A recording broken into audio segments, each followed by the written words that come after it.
Right beside the main meat rabbit colony, I have built a little, what I'm calling our colony pen. I started by just laying some, I think it's 2" by 4" welded wire fencing on the floor so they can't dig out.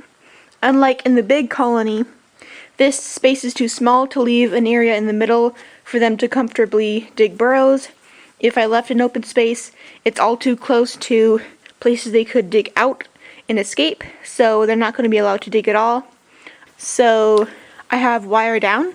I can always take it back up. I just laid it down, and with the deep bedding system we're going to do, I'm fairly confident that just laying it down, I didn't like attach it to the sides or anything.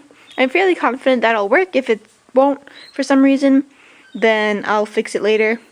But then after laying the wire down, I took this bit of pallet we had lying around and used hinges to attach it.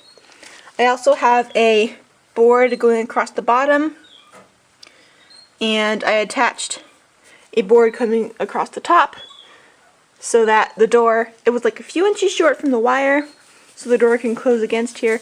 It's not really normal or fancy, it's kind of slapped together, but as you can see, the door ends, it connects to here, and it's pretty tight. The wire kind of bends back and forth, so I have to scoot this out of the way to be able to open the door. So it's pretty sturdily closed without this bungee cord kind of holding in place.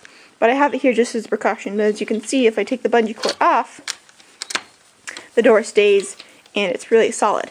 To open it, it's going to be hard to do with one hand, but I have to push this back, and then let's see if I can use my elbow to open this door. So as you can see, I'll keep my hand here. I have to move it a fair amount to be able to open the door. Another hard thing is that this T-post is here, but it's really hard to get out, so it's kind of, the most I can open the door is this far. So I'm able to squeeze in. Once you come in the door, you see that bottom board I referenced earlier, and I attached, as you can see, it comes up maybe like 2 feet, this little wire thing to block rabbits from being able to come out. So when I have it open and I'm trying to shimmy through this narrow space, the rabbits don't automatically run and escape. It's possible they could just jump over this if I let this door open long enough, but I really don't need it for that. I just need to prevent them from being able to escape as soon as I open the door. I can easily step over it. I made sure to leave a good gap at the bottom, and so that it's easy to open and close the door. So as you can see, I still have not put bedding or hay feeders or a water dish in here at all. So I'll have to do that. I might not do it tonight, I might do it tomorrow. When I do finally put them all in here, I want to make sure I have a while to observe them and then be able to come check on them frequently throughout the day. And because it's nighttime, I won't be able to do that because I'll be sleeping.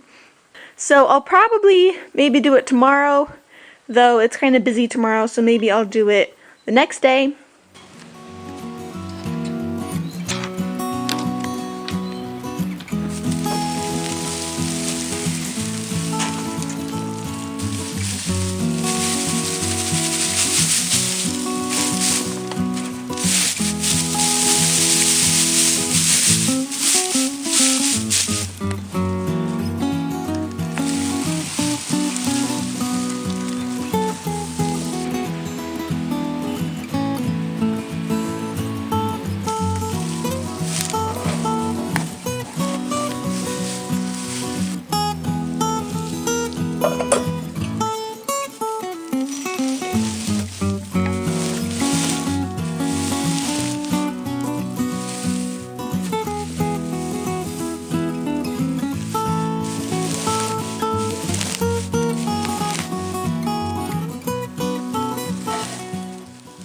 I have finished putting the bedding in the pen, as well as a hidey house and water and hay. I am going to now put the rabbits in. Ivanhoe will go in first, then one at a time I will shave, then put in both Angora does. Then all 3 of them will be in their new home. So Ivanhoe is now in the place After giving her a quick shave, I put Cambria into the colony. And she was soon followed by her sister Tia. Now all 3 rabbits are free to enjoy their new space. This mini colony pen measures about 9 feet long and 2.5 feet wide. For the sake of easy calculations, if we turn that into 9 feet by 2 feet, that means the pen is about 18 square feet. When housing rabbits in a colony setup, the general rule is 10 to 20 square feet per doe and her kits, up to around 5 weeks old. Having 2 does and a buck in here is a bit of a squeeze, but thankfully I am planning on moving both does out of this pen into the main colony before they give birth, so Ivanhoe will have this place all to himself before long.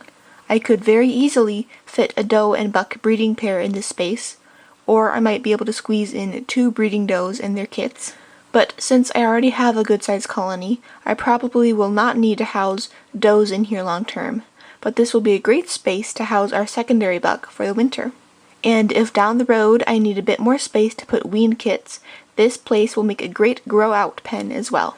But for now, the pen's current occupants are happy to use it. Thanks for watching!